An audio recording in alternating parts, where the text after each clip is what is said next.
Assalamualaikum, selamat pagi. Jumpa cikgu lagi hari ini untuk subjek atau mata pelajaran Bahasa Melayu. Okay, hari ini kita akan teruskan pelajaran kita berpandukan modul yang telah cikgu bagi ni ya. Okay, jadi hari ini modul yang akan kita gunakan bertarikh 4 Ogos. Okay, anak-anak boleh buka. Okay. Untuk buku teks, kita akan merujuk muka surat 62 dan 63.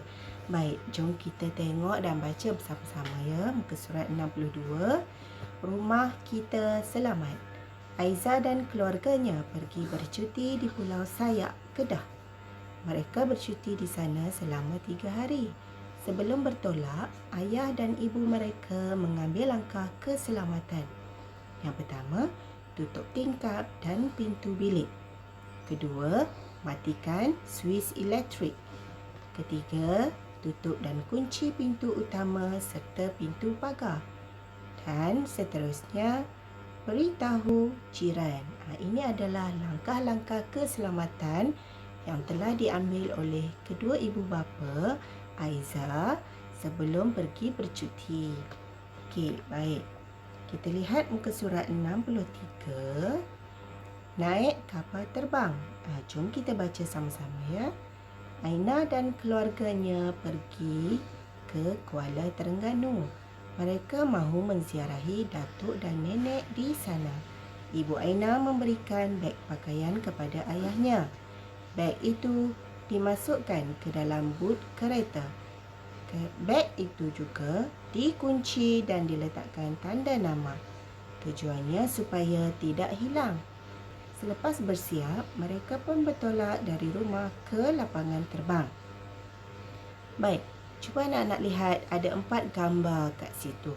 Okey, gambar pertama ada perkataan di. Gambar kedua dari. Gambar ketiga kepada. Dan gambar yang keempat ke. Perkataan yang ada pada gambar itu merupakan kata sendi nama. Apakah itu kata sendi nama?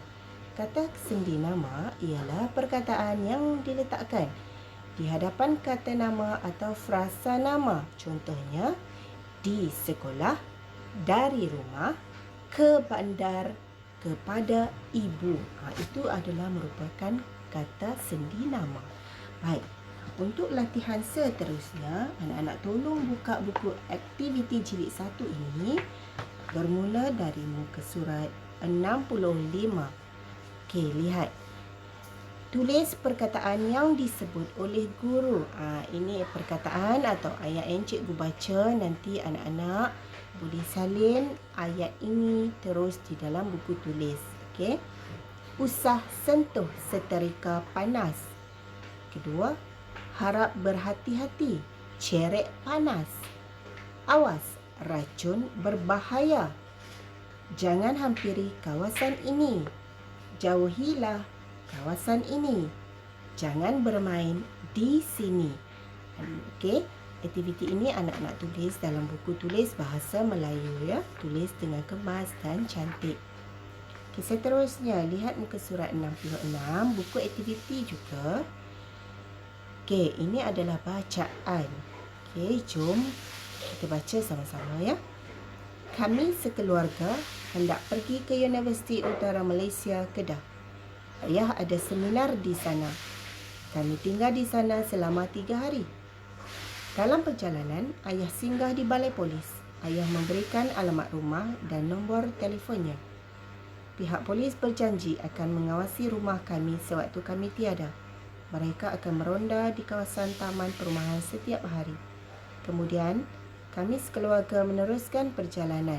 Ayah memandu kereta dengan berhati-hati. Ayah sentiasa mematuhi peraturan dan undang-undang jalan raya. Selepas 3 hari berada di sana, kami pun pulang ke rumah. Rumah kami selamat. Kami sangat gembira. Terima kasih polis. Ini adalah bacaan. Jadi cikgu nak ada perkataan yang dihitamkan di situ. Ada 1, 2, 3, 4, 5, 6, 7 dan 8. Jadi anak-anak tulis perkataan polis, alamat, mengawasi, meronda, berhati-hati, peraturan undang. peraturan, undang-undang dan juga selamat. Tulis 8 perkataan ini di dalam buku tulis dengan tulisan yang kemas ya.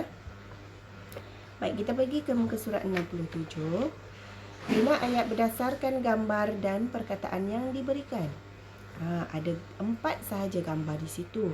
Cikgu nak anak-anak bina ayat mudah sahaja, tak perlu ayat yang panjang-panjang ya. Okay, dia dah beri contoh di situ. Perkataan yang diberi beratur counter. Okay, kata sendi yang diberikan D-I-D. Okay, ayatnya pengunjung sedang beratur di kaunter tiket.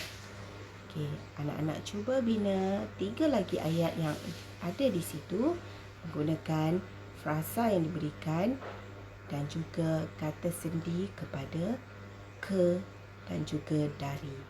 Okay, jika anak-anak ada masalah boleh bertanya dengan cikgu ya. Kita pergi ke muka surat 68. Ini ialah latihan untuk melengkapkan ayat dengan kata sendi nama yang sesuai. Okey. Jadi, cikgu rasa anak-anak boleh buat sebab di sini hanya ada 4 sahaja tempat kosong. Jadi, cikgu harap anak-anak boleh buat aktiviti ini. Jika tidak faham, boleh terus bertanya dengan cikgu ya. Okey, ada latihan yang terakhir dalam modul ini. Okey. Lihat muka surat 5. Ini juga merupakan latihan kata sendi nama. Ada 10 soalan dan pilihan jawapannya ada di dalam soalan tersebut di bahagian atas sekali. Daripada, kepada, pada, di, oleh, terhadap, ke, untuk, dari, tentang. Jadi anak-anak baca setiap ayat dengan teliti dan fahamkan ayat tersebut dan letakkan kata sendi nama yang sesuai dengan ayat tersebut. Okey, itu saja aktiviti untuk hari ini. Jika anak-anak tidak faham, jadi anak-anak boleh teruslah bertanya atau berhubung dengan cikgu ya. Okey, kita jumpa lagi. Bye. Assalamualaikum.